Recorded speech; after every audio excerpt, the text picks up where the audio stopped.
안녕하세요. 잡시광입니다. 세계적인 베스트셀러인 K9 자주포가 폭발적인 인기를 얻으며 독보적인 지위를 이어가고 있습니다. 특히나 얼마 전 유럽에서 K9 개량형 모델의 실사격 및 실전기동 현장이 공개되며 전세계 방산업계를 다시 깜짝 놀라게 만들었는데요. 더구나 최근 유럽에서 K9 자주포를 더 많은 곳에서 원하고 있어 이제 유럽 시장을 완전히 장악했다는 이야기가 나오는 등 북미 진출만 남았다는 평가가 나옵니다. 반면에 앞서 K9을 배신한 영국이 독일에 크게 뒤통수를 맞으며 자신들의 선택을 땅을 치고 후회하고 있다는데 자세히 알아보겠습니다. 한국산 무기 체계에 흠뻑 빠진 루마니아가 조만간 K9 자주포 도입 계약을 끝마칠 것으로 보이면서 이목이 쏠리고 있습니다. 방산업계에 따르면 루마니아의 자주포 도입 사업에서 K9은 독일과 튀르키예를 제치고 수주 가능성이 높은 상황으로 최종 결과 발표만 기다리고 있는 상태입니다. 실제로 지금까지 루마니아 자주포 도입 사업 입찰 경쟁에서 한국만 유일하게 이름이 올라와 있는 상태로 이에 따라 사실상 하나 에어로스페이스가 낙점될 가능성이 큽니다. 다시 말해서 루마니아 측에서 자주포 도입 사업을 백지화하지 않는 이상 K9 자주포 도입이 확실시된 상황인 겁니다. 현재 루마니아는 K9 54대를 비롯해 탄약 1만 8천여 발을 하나에어로스페이스로부터 들여올 예정으로 총 규모는 우리 돈으로 약 1조 2,500억 원으로 추산됩니다. 이렇듯 루마니아가 한치의 망설임 없이 K9 도입을 결정한 건 최근 폴란드에서 있었던 나토 최대 규모의 합동 군사훈련에서 드러난 K9의 놀라운 성능 때문인 것으로 보입니다. 당시 진행된 군사훈련에서 K9은 100%에 가까운 정확도를 보여주며 현장에 있던 유럽 각국의 군 관계자들의 마음을 완전히 사로잡았습니다. 나토 회원국으로 참여한 루마니아 역시 K9의 엄청난 사격 능력에 대해 보고도 믿을 수 없는 광경이라며 놀라움을 표현했었습니다. 실제로 루마니아는 K9의 실전 성능을 실제로 목격하자마자 도입 결단을 빠르게 결정한 것으로 전해집니다. 여기에 더해 발트 3국에 속하는 에스토니아도 K9을 도입해 적극적으로 운용하고 있는 대표적인 국가로 꼽히는데요. 사실 에스토니아는 국방비의 한계로 K9 도입 물량이 많지 않지만 K9에 가장 많은 애정을 쏟아부으며 누구보다 더 활발히 운용하고 있는 곳입니다. 실제로 에스토니아는 K9 도입국 가운데 개량에 가장 열정적인 모습을 보이며 남다른 애정을 보여주고 있습니다. 대한민국의 K9과 가장 크게 다른 점은 무한 궤도의 측면에 스커트형 장갑을 추가한 것으로 진격해오는 러시아를 막기 위한 시간을 벌기 위해 개량을 진행한 것으로 보입니다. 이에 따라 에스토니아에서 운용 중인 K9의 무게가 1톤이나 늘었을 만큼 중장갑을 추가하는 데 집중했다고 합니다. 국내 밀떡들은 에스토니아에서 운용 중인 K9의 색다른 형태의 놀라움을 드러내고는 에스토니아를 인정하는 분위기였는데요. 사실 이렇게 에스토니아가 K9 개량에 집중하고 있는 건 그만큼 K9에 대한 애정이 깊다고 볼 수 있습니다. 지형, 환경 등 자신들에게 가장 최적화된 무기체계가 K9임을 인정한 것으로 K9 성능에 대한 자신감을 근거로 현지 상황에 맞게 성능 개량을 진행할 수 있었던 겁니다. 또한 최근 이를 방증하듯 얼마 전에는 한국을 넘어서는 사정거리를 실사격 훈련에서 보여줘 우리 군 관계자들을 감탄하게 만들었습니다. 주요 외신에 따르면 에스토니아가 최근 현지 사격장에서 실시한 K9 실사격 테스트 훈련에서 K9으로 70km 사격에 성공한 것으로 알려졌습니다. 이는 K9 사격의 최고 기록으로 실제로 앞서 대한민국에서 실시한 K9 테스트에서는 60km 사격에 성공했었습니다. 에스토니아에서 K9 생산국인 한국보다 더 먼 거리로 사격에 성공한 것으로 독자적인 개량을 하면서 한국보다 더 뛰어난 성능을 증명하는 등 현지에서 더 빠르게 전력화에 도달할 수 있었던 것으로 보입니다. 여기에 더해 최근 인도에서 K9 바지라 자주포 백문 추가 도입이 임박한 것으로 알려지며 국내 방산업계가 들썩이고 있는데요. 반면에 중국에서는 어떻게든 인도의 K9 바지라 자주포가 수출되지 않도록 하기 위해 안간힘을 쓰며 막으려 하고 있는 중입니다. 사실 중국은 인도와 군사적으로 대치 중인 상황으로 무기 도입에 예민할 수밖에 없습니다. 더구나 인도가 추가로 도입하려는 무기체계가 다름 아닌 실전에서 성능이 입증된 K9 바지라라는 사실이 알려지면서 중국에서 크게 긴장하고 있는 분위기인 겁니다.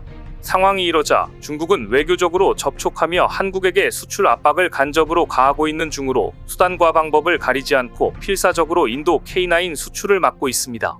하지만 중국에서 이렇게 나온다고 K9 바지라 수출이 무산될 가능성은 전혀 없는 상황이라 중국만 애가 타고 있습니다. 반면에 영국은 K9을 도입하지 않은 걸 엄청나게 후회하고 있는 중이라고 합니다.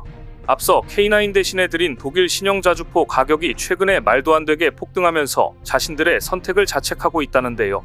방산업계에 따르면 영국은 최근 차기 자주포 사업에서 아예 입찰하지도 않고 한국 대신 독일과 자주포 수의 계약을 맺기로 하는 등 K9보다 비싼 독일의 RCH-155를 택했습니다. 이로써 하나 에어로스페이스는 로키드 마틴, 레오나르도 등과 컨소시엄을 맺고 K9 수출을 계획하고 있었지만 현지 사격 평가 등 경쟁 절차도 거쳐보지 못했습니다. 당시 입찰 경쟁에서 K9 자주포가 품질과 가격, 제반 능력에서 우위라는 평가를 받았지만 방산업계에서는 정치적 역학관계에 따라 고배를 마신 것으로 분석했습니다. 작년에 노르웨이가 차기 전차 사업에서 K2 흑표 전차 대신 독일의 레오파르트 2A7 전차를 구매했던 것과 같은 맥락이라는 겁니다. 그런데 실제로 이번에 영국과 독일은 정상회담 후 자주포 계약을 체결했는데요. 주요 외신에 따르면 정상회담을 통해 양국은 독일 기업들이 영국의 그린수소 수출 등 재생에너지, 생명과학 등 하나로 약 14조 원을 투자하기로 한 것으로 알려졌습니다. 그것도 그럴 것이 K9과 독일의 RCH-155의 가격과 성능 등을 하나씩 따져보면 정치적인 이유가 있었다고 판단할 수 있는 상황입니다. 대당 가격은 하나 기준 K9이 40에서 50억 원인 반면 RCH-155는 170여억 원 수준으로 대당 생산 시간 등 제반 능력도 하나가 훨씬 더 우월하다는 평가가 지배적입니다. 이에 군사 전문가들은 품질과 가격에서 K9A2가 RCH-155에 밀린 것이 아니라 영국이 독일과의 정치적 관계를 의식한 결과라는 분석을 내놓고 있는 상황입니다. 더구나 최근 유럽을 중심으로 자국이나 유럽 무기를 사용하자는 목소리가 나와 한국 방위 산업을 견제하려는 분위기가 조성된 것도 한몫한 것 같은데요. 앞서 프랑스 마크롱 대통령도 프랑스 파리 소르본대에서 EU 의회 관계자를 대상으로 한 연설에서 유럽산 무기를 사자고 목소리를 높이는 등 한국 방산을 경계하는 모습이 있었습니다. 그런데 최근 영국이 K9을 두고 독일 RCH-155를 선택한 것에 대해 땅을 치고 후회하고 있다고 합니다. 얼마 전 영국이 독일과 RCH-155 납기 문제를 두고 협상을 진행했는데 독일이 말도 안 되는 가격을 제시하면서 뒤통수를 제대로 맞은 겁니다. 폴란드 매체에 따르면 영국 정부가 RCH-155 백문 도입을 위해 편성한 예산이 5조 2천억 원으로 대당 500억 원을 초과하는 것으로 알려졌습니다. 이는 K9의 5배를 넘는 가격으로 문제는 도입 단가가 지금보다 더 상승할 것이라는 점입니다. 차륜형 자주포임에도 불구하고 이런 높은 가격으로 인해 영국은 독일에게 자주포 50대가량만 주문할 것으로 보입니다. 그런데 여기에 더해 기술 이전 등 다른 추가 금액을 더한다면 영국은 RCH-155를 대당 100억 원 이상 들여 도입할 것으로 예상되는데요. 상황이 이러자 영국 내에서는 향후 수십 년 동안 군사안보를 책임질 자주포를 정치적인 문제로, 그것도 눈뜨고 코베이는 수준의 가격으로 도입한다는 사실에 엄청나게 분노하고 있다고 합니다. 특히나 과거 이라크전 등에 참전했던 영국 군이 들고 일어나며 독일산 차륜형 장갑차는 전장에서 생존력이 극히 낮다고 토로하는 등 분위기가 심상치 않습니다. 여기에 더해 최근 영국에서 독일 자주포 영상과 K9 비교 영상이 회자되며 여론이 좋지 않은 상황입니다. 그것도 그럴 것이 대다수의 군사 전문가들이 RCH-155 실전 성능에 대해 부정적인 가운데 최근 공개된 영상에서 RCH-155가 사격할 때마다 반동이 두드러지며 뻥 스펙이 탄로났다는 이야기가 나오고 있습니다. K9을 눈앞에서 놓친 영국이 결국 엄청난 실수를 저지르고 만 것으로 보이는데요. 반면에 대한민국의 K9은 전혀 아쉬운 기색 없이 여전히 승승장구 중입니다. 다름 아닌 이제 K9 자주포가 북미 방산 시장까지 진출을 앞두고 있는 등 최근 군비 확장을 발표한 캐나다에서 수주가 거의 확실시되고 있는 상황인데요. 방산업계에 따르면 지난 2일 한화 에어로스페이스는 노르웨이의 글로벌 방산기업 콩스버그와 손잡고 캐나다의 K9 패키지 수출을 추진하기로 하고 MOU를 체결했습니다.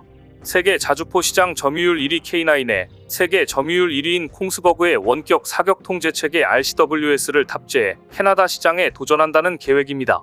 캐나다 정부는 아직 자주포 사업 입찰을 공고하지 않았지만 지난 4월 군 현대화와 그에 따른 군비 증강 계획을 담은 새 국방정책을 발표한 만큼 군비 확장이 예정돼 있습니다. 캐나다가 나토 회원국인 만큼 하나는 미국이나 나토 국가가 다수 도입한 콩스버그의 RCWS를 채택해 캐나다 사업에 쐐기를 받겠다는 의지인데요. 이런 가운데 지난달 싱가포르에서 열린 제21차 아시아 안보회의에서 우리 국방부와 캐나다 국방부가 만나 방산협력 방안을 구체화하면서 K9의 수출이 가시화되고 있는 상황입니다. 특히나 하나는 얼마 전 열린 캐나다 최대 방산전시회 CANSEC에서 잠수함 및 무인함정 기술, 각종 육상무기를 비롯해 K9을 선보이며 현지에서 엄청나게 뜨거운 반응을 얻었는데요. 당시 K9과 K10 탄약 운반차 등으로 구성된 자주포 패키지를 내세웠는데 해당 부스가 인산인해를 이룰 정도로 벌써부터 분위기가 남달랐다는 후문입니다. 세계적인 베스트셀러인 K9 자주포의 수요가 폭발적으로 증가하고 있는데요. 유럽에 이어 북미에서의 K9의 돌풍을 기대해 보겠습니다. 오늘 준비한 소식은 여기까지입니다. 댓글을 통한 여러분들의 많은 의견 기다리겠습니다. 시청해주셔서 감사합니다.